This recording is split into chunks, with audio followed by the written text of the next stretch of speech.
Querido amigo, hoje o nosso alvo é estudarmos o texto do capítulo 7 do livro de Provérbios. Nós vamos estudar Provérbios 7, 1 a 27. Eu creio que ainda soam em nossos ouvidos as palavras finais do capítulo 6 de Provérbios que estudamos no programa passado. Tivemos ali 5 advertências para uma vida que chama atenção por sua integridade e coerência. No trato com as finanças, sabendo conceder verdadeiro auxílio ao necessitado. No trato com o trabalho, ao invés de ser preguiçoso. No trato com as motivações do coração, não sendo maldosos. No trato com a maledicência que ofende as pessoas e é abominável a Deus, através do controle da língua. E no trato correto com a sexualidade que Deus nos deu, sabendo recusar o caminho dos prazeres ilícitos. Nesse capítulo, nós vamos verificar que o autor sagrado desenvolve ainda mais essa questão da sexualidade, da tentação nessa área tão delicada na vida de todos nós. Homens e mulheres, jovens e moças têm, nesse capítulo, instruções bem objetivas sobre o comportamento que honra a Deus nessa área que o mundo tem desvirtuado dos princípios dados pelo Senhor. Como título, então, para esse capítulo, para o capítulo 7 de Provérbios, eu sugiro a seguinte expressão: conselhos para se obter a sobriedade na área sexual. Eu repito, o título do capítulo 7 de Provérbios é Conselhos para se obter a sobriedade na área sexual. Esses são mais alguns conselhos que a sabedoria dá aos homens e às mulheres que se desviam do bom caminho. Esses provérbios deveriam ser publicados em folhetos e, na verdade, deveriam ser distribuídos nas nossas igrejas e nas nossas comunidades. Sabe por quê? Porque esses são conselhos práticos e muito úteis que passam desapercebidos de muitos jovens, de moças, de homens e de mulheres. Normalmente, em nossos grupos, não se tratam desses assuntos tão práticos, mas quando um dos membros comete um deslize ou então peca nessa área, aí toda a comunidade se levanta para condená-lo e exigir certa condenação, certa retratação muitas vezes. Quando tivermos o cuidado de instruir primeiro para disciplinar depois, aí então estaremos desenvolvendo corretamente o papel de prepararmos as novas gerações. Portanto, ao examinarmos esse texto, percebemos que esta é a sua mensagem para nós. Em resumo, o capítulo 7 de Provérbios tem essa mensagem para nós. Tanto hoje quanto ontem, é necessário seguirmos a sobriedade na área sexual. Eu repito, essa é a síntese do capítulo 7 de Provérbios. Tanto hoje quanto ontem, é necessário seguirmos a sobriedade na área sexual. E nesse capítulo, nós vamos encontrar 5 conselhos para mantermos a sobriedade na área sexual. O primeiro conselho é dar à sabedoria e ao entendimento um tratamento de intimidade em nossas vidas. Dar à sabedoria e ao entendimento um tratamento de intimidade em nossas vidas, versículos 1 a 5. Eu leio essa passagem numa outra versão. Filho, lembre do que eu digo e nunca esqueça dos meus conselhos. Faça o que eu digo e você viverá. Siga as minhas instruções com o mesmo cuidado com que você protege os seus olhos. Guarde sempre os meus ensinamentos bem gravados no seu coração. Trate a sabedoria como sua irmã e o entendimento como seu melhor amigo. Eles conservarão você longe das mulheres imorais, das mulheres de palavras sedutoras. Como é possível perceber, esses versos são profundamente afetivos. É só notarmos que o autor se refere aos seus leitores como filhos, dizendo que essas instruções são o caminho para a vida. A ideia que o autor propõe é muito clara. faça o que eu digo e você viverá. Por isso podemos dizer também que essas palavras têm cheiro de vida, mas ao mesmo tempo elas têm um cheiro de morte. Por quê? O autor quer que saibamos que se não atentarmos e não obedecermos o conselho divino, nós vamos enfrentar um futuro terrível para as nossas vidas. Quando ele diz que os seus conselhos devem ser a menina dos seus olhos, ele nos faz lembrar que quando um cisco ou um grãozinho de poeira, por mais insignificante e mais microscópico que seja, ele penetra em nossos olhos, nós ficamos completamente incomodados. Só depois de o retirarmos é que nos sentimos aliviados. Aí nós ficamos novamente prontos para poder enxergar, ler um texto, enfim, observar a natureza. É assim que nós cuidamos dos nossos olhos. Quando queremos dizer que uma pessoa gosta muito de alguém ou de algo, dizemos que esta é a menina dos seus olhos. E é dessa maneira que devemos valorizar essas instruções, esses provérbios, esses conselhos na área sexual. Eles devem ser valorizados em extremo por todos nós que queremos viver sabiamente. Ou em outras palavras, essas instruções têm o gosto eterno de vida e o cheiro ácido da morte. E a figura da sabedoria e do entendimento, como irmãos, como parentes próximos, dá o toque final da valorização que nós devemos dar aos conselhos colocados à nossa disposição. Mas para isso, temos que lembrar que a sabedoria verdadeira é aquela que se origina no coração de Deus. Veja bem, não é a cultura, não é o conhecimento adquirido dos livros, não são os ensinamentos da vida, não são os conselhos que os anos vão dando aos mais maduros. Não é a ciência ou a tecnologia. Embora a sabedoria use tudo isso, a verdadeira sabedoria é viver, é agir, é padronizar a nossa mente e o nosso comportamento com a vontade de Deus. Dele emana a verdadeira sabedoria. Portanto, o conselho é: trate com carinho e com intimidade a sabedoria e o entendimento.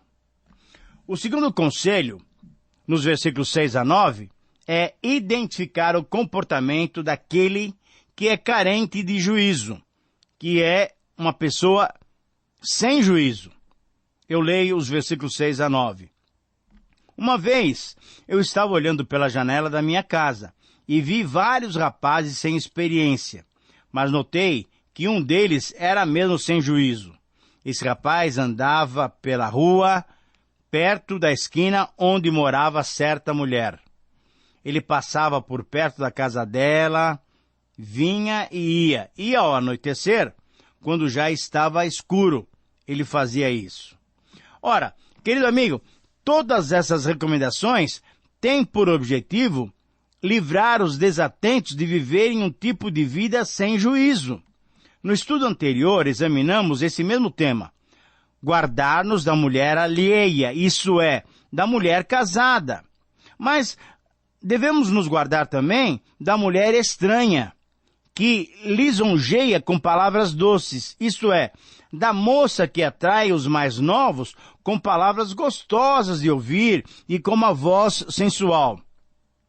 Essas recomendações evitam que alguém do sexo masculino caia em desgraça pelo pecado cometido. Mas, certamente, alguém está perguntando, e as mulheres? Elas estão livres dessa terrível tentação? Dessa terrível possibilidade de cair em desgraça por esse tipo de pecado? As mulheres estão livres? A resposta é óbvia, é claro que não. As mulheres e as moças também correm esse mesmo risco. É necessário que os meus ouvintes entendam bem como isso pode acontecer. É certo que os homens são mais tentados por aquilo que os seus olhos veem. O olhar, Atrai os homens para contemplar e observar e depois imaginar algo não permitido. E quando isso acontece, o pecado já ocorreu, conforme nos ensina Tiago 1. Ele já ocorreu em nossa mente. Mas é necessário também que as ouvintes, as minhas irmãs que estão ouvindo esse programa, entendam e reconheçam que vocês são tentadas e atraídas pelo que vocês escutam. As mulheres dão mais atenção às palavras dos homens que lhe oferecem galanteios, que reparam num novo corte de cabelo, no vestido novo, na pintura dos olhos, num brinco, num colar, enfim, nos pequenos detalhes. Quando uma mulher ouve que alguém percebeu até as pequenas mudanças no seu visual, ela fica impressionada, ela fica sensibilizada e ela se sente atraída por aquele rapaz ou por aquele homem que lhe disse todas esses galanteios. E a partir daí, então, vêm os pensamentos, vêm as motivações e surgem os desejos até proibidos. O autor, aqui nesse texto, descreve um jovem desajuizado. Um jovem imaturo, sem juízo, que frequenta um ambiente escuro, um ambiente perigoso, porque esse ambiente leva à casa da mulher estranha. E essa descrição nos faz pensar que aqueles que nos querem levar à prática do mal percebem quem são os mais passíveis de caírem. No caso aqui, esse jovem estava andando pelas ruas sem rumo certo. E alguém que anda vagando sem rumo é presa mais fácil. Um jovem ou uma moça desocupada, que não estão envolvidos com seus estudos, que não se preocupam com seu futuro, são presas fáceis desses que são mal intencionados. Por isso, então, o terceiro conselho é identificar o convite de quem nos oferece o prazer. Versículos 10 a 18. É um texto longo e o autor de Provérbios aqui nos coloca palavras muito claras. Essa moça disse o seguinte, essa mulher estranha, né? Ela pensa, ela vê esse rapaz e ela fala o seguinte, então com um olhar atrevido ela disse, eu paguei hoje os meus votos e a carne do sacrifício, da oferta de paz está comigo. Por isso eu saí procurando você. E o rapaz sem juízo, então, vai ficar impressionado, porque ela mentiu para ele dizendo que estava ali procurando. E ele vai caindo nessa conversa. Olha, eu queria encontrá-lo e você está aqui. E ela então oferece prazeres ilícitos. Eu já forrei a minha cama com lençóis e linhos coloridos do Egito. Eu perfumei com mirra, aloés e flor de canela. Venha, vamos nos divertir a noite toda. Passaremos momentos felizes nos braços um do outro. Querido amigo, veja como a Bíblia é um livro maravilhoso. Ela apresenta de forma clara esse tipo de ilusão que o prazer ilícito nos oferece. E nós precisamos ficar atentos para não cair nessa conversa do inimigo. Essa descrição, com certeza, não poderia ser mais direta e mais explícita. O simples que é falho de observação, o simples que é desajuizado, o simples que não tem juízo, aquele que não tem ideias formadas sobre os perigos que rondam a sua vida moral, física e espiritual, ele cai como um passarinho. Ele cai direto na armadilha dessa mulher pecadora. Aqueles que são simples caem em armadilhas como os maus colocam no seu caminho, armadilhas que ele não consegue perceber e lá eles caem. Por ser muito simples, muitos homens e muitas mulheres também agem impensadamente, agem imprudentemente, agem como sendo tolos, agem como loucos, sem saber, sem perceber, estão caminhando a largos passos para a morte. Nesse exemplo do texto, essa mulher sensual é atrevida. Ela percebeu alguém andando sem rumo e disse consigo mesma, esse aqui é meu. E atacou esse jovem que não tinha entendimento. Quantas vezes muitos têm caído nessa armadilha sem perceber, pois ela se reveste de palavras religiosas para iludir os incautos. Veja que nesse exemplo, a mulher diz que ofereceu sacrifícios, dando a entender que ela era uma adoradora. Comer a carne dos sacrifícios era comum, dividindo-a com o sacerdote que a oferecia. Mas quando a parte que sobrava para o adorador era uma parte muito grande, era uma quantidade muito grande de carne, ela poderia sim convidar alguém, essa pessoa, o adorador poderia convidar alguém para participar dessa refeição. Então veja bem, com esse apelo religioso, muitos estão sendo atraídos e muitos estão caindo de modo completo nas garras desses malfeitores. O quarto preparado, um quarto perfumado, lençóis de linho finíssimo, lençóis perfumados, funcionam tudo isso como um atrativo. O convite para a autossatisfação desafia e chama atenção para a velha natureza que ainda habita conosco. A descrição que o autor faz é muito objetiva. Descrevendo o encanto do pecado, aquele que não está atento, esse cai na tentação e assim quebra sua comunhão com Deus. O quarto conselho, então, é identificar a sedução de quem nos induz ao pecado. Versículos 19 a 23. Olha a palavra dessa mulher estranha. O meu marido não está em casa. Ele foi fazer uma longa viagem. Levou bastante dinheiro, portanto vai demorar. Versículo 22. E num instante lá se foi ela, atraindo o jovem, e o jovem vai atrás, e o texto é muito claro, como um boi que vai para o matadouro, como um animal que corre para a armadilha. Querido amigo, quando nós estamos vigiando, quando nós estamos orando, corremos o risco de sermos atraídos e cairmos sem percebermos as consequências. Na verdade, o sábio Salomão descreve esse simplório como um boi que vai direto para o matadouro sem perceber que ali será o seu fim. Esse que é assim tentado e cai, ele é descrito como um cervo, um animal que corre para a armadilha e ali também encontra a morte. Ou ele é descrito como uma ave que é flechada e essa flecha lhe atravessa o coração, decretando a sua morte. Querido amigo, esse é o custo da vida que busca prazeres sem pensar nas consequências. O quinto e último conselho é dar atenção a quem pode nos levar à morte. Versículos 24 a 27. Depois dessa descrição dramática dos caminhos do erro e da sua cobrança, o sábio Salomão, de novo, dirige-se ao seu filho, ao seu discípulo, com palavras com muita emoção. Ao clamar, ao chamar o seu interlocutor de filho, ele quer a sua atenção, ele quer que os seus olhos e os seus ouvidos estejam bem atentos. As palavras são graves e muito sérias. O pecado sexual, especialmente com alguém que já pertence a outro ou a outra, como alguém, o pecado sexual com alguém que é casado, sempre traz resultados desastrosos.